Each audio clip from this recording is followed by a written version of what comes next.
So I decided to move to this particular small little town in the Silesian district of Poland. Why? Because it's much cheaper than the capital, it's much quieter, there are plenty of forests and interesting stories.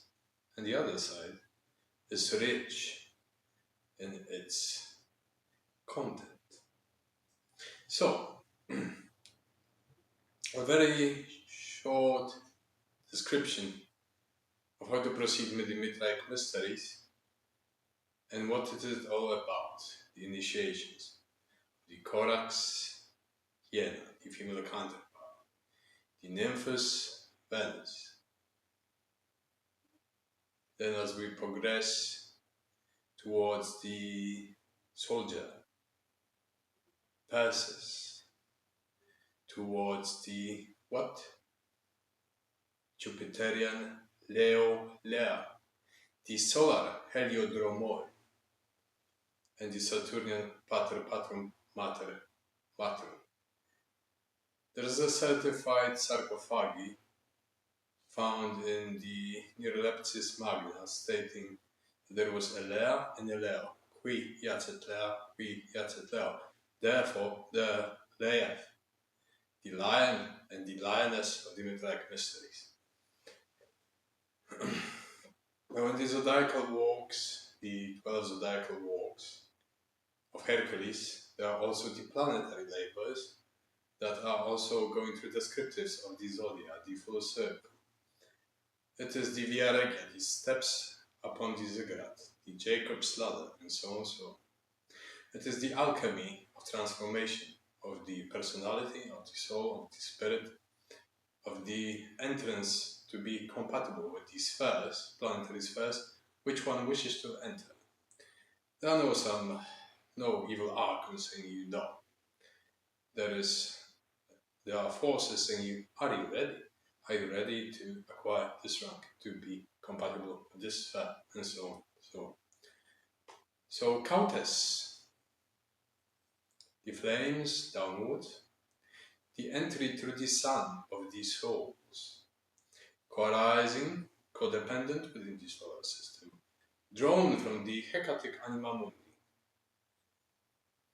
through the gate of Cancer, the solar equinox, the exit in Capricorn in the winter equinox, through Saturn. As we know, Saturn is associated with Capricorn, where the rectification of the animal soul acquires a cosmic, stellar level even. Why Saturn? Because it's for the known planets, Chaldean planets. Uranus was discovered in the 18th century.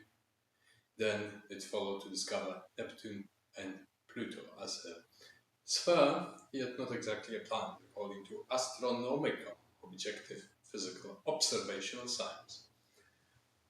So, what is it about, the initiations? Is it some telltale of you are a Corax or you are a Leo? No. These ranks were tightly wed in an epithalamy with a certain measure of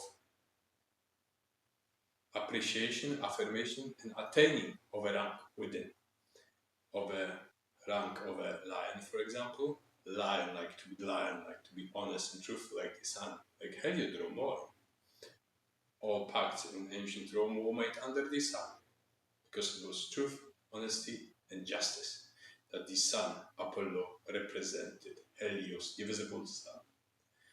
Ion, Zervana Karana, Hyperion were the transcendent forms connecting all the stars through the Tartaric realities.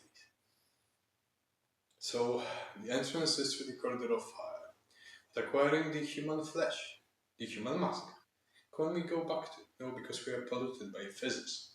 So our way is under the providence of our mighty sun, our emperor, outside, progressing through the outer planet to the stars. And we are starting our journey, our odyssey, to find our loved Penelope in the transcendent realms once again at the very end.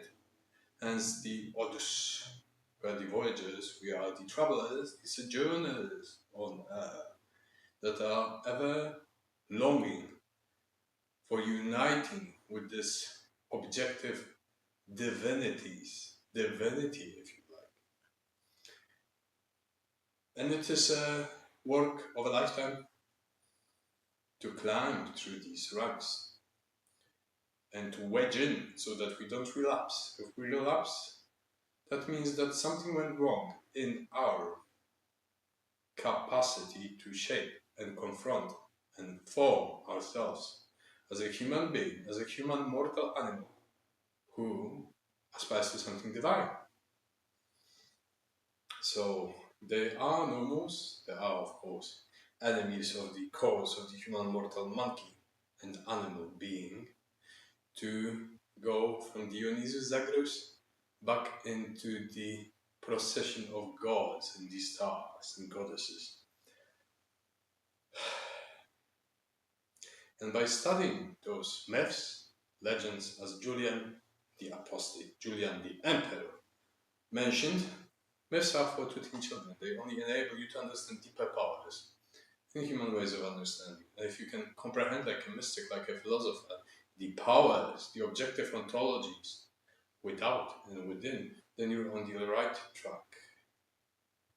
And those who can understand the doctrine of coincidences are not wholly imbecile practitioners of magic and via regia, as Giordano Bruno once mentioned before they banned him at the stake in 1600. Thus the mighty Nolano, hail his name, the master Giordano Bruno. Why is it worthy? Why is it great? We desire liberty, don't we? We desire justice, we desire greatness, heroization, epitomization of our existence. What if we don't? That means that we were misled. A curse is something that takes the divinity away from us. A curse is something that takes a nature and harms it so it cannot recognize itself. Like a wounded lion thinks only about the pain and the arrow inside of his flesh. It is a form of a curse. So don't let yourself be cursed, willingly or not, by ignorance and delusion, or by other more malicious and mischievous schemes, and step on that path.